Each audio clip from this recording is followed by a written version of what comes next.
Hi everybody, I'm here with my friend Amber today and we're going to be making cauliflower mac and cheese. She's gonna teach me. Yeah. Okay, so I'm gonna record her and we're gonna watch her do this. I'm going over there.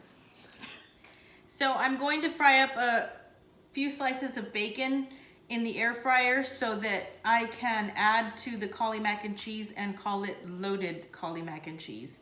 And since we're cooking for 4 people, I think I will do 6 slices of bacon so everybody gets just a little bit extra. I'm gonna put these in the air fryer. I also have the cauliflower boiling right now so it can soften up a little bit. The air fryer I'm using is the Cuisinart TOA 65. I'm doing the bacon in the air fryer for 10 minutes, 450, and that should crisp it up.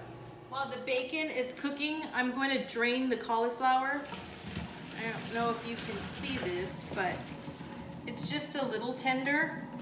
And what I'm doing is just getting most of the water off of it. If you put it back in the steaming pot, more of the moisture will go away. And what we're gonna do is add, I don't really have a recipe for loaded cauliflower. I just kind of eyeball it. I would say that I add a half cup of cream to this. And not a full stick of butter. I think this was 6 tablespoons of butter. And then I'm gonna add salt and pepper. You can eyeball it or you can try to measure it out, but basically what you're gonna want is try to make a cheese sauce. So I'm gonna put this back on the fire so the butter melts. I'm also going to add a couple of handfuls of cheese. I would say it's gonna be a cup of cheese, maybe a cup and a half.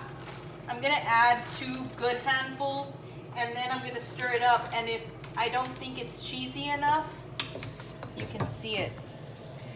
You wanna let it melt in with the butter and the cream, then I'll add a little bit more, and if I feel like it's too thick, then I'll add a little bit more cream. And that's pretty much it. You're just gonna let it simmer on the stove until it all comes together. The cream and the butter have come together, but they're kind of thin and it doesn't seem like there's enough cheese. So what I'm gonna do is I'm gonna add another handful of cheese and melt that in there. And then we're gonna go check on the bacon. So we'll add that cheese and let it melt. And it's starting to thicken up. I just have to wait for the bacon to finish up and then we can add that. If you were making loaded cauli mashed potatoes, this is where you would stick the stick blender in there and mash it all up, or you could also put it in the food processor and blend it up till it's creamy and smooth. This is going to be dinner. I'm going to serve these with the loaded cauli mac and cheese. They're just bone-in pork chops that I'm seasoning with Redmond's real organic seasoned salt. We'll do them in the air fryer as soon as the bacon's done. The bacon's done. And we're just gonna chop it up and drop it into the cauli mac and cheese. Back here in the back is part of my ketogenic family, my son Andrew, who's stirring the cauli mac and cheese because he wants to eat it already. I'm going to go ahead and put these pork chops right on to the air fryer where I cook the bacon, because who likes to clean twice? And pork is pork, right?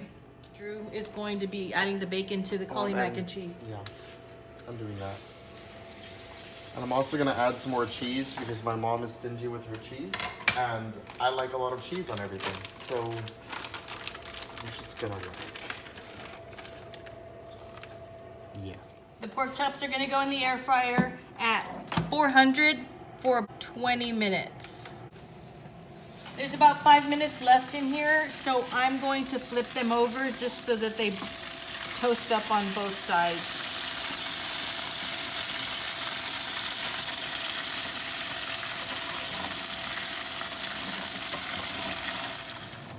Because I'm a bake as you go or cook as you go kind of cook, I think the cheese sauce is a little runny and I don't want to add any more cheese to it.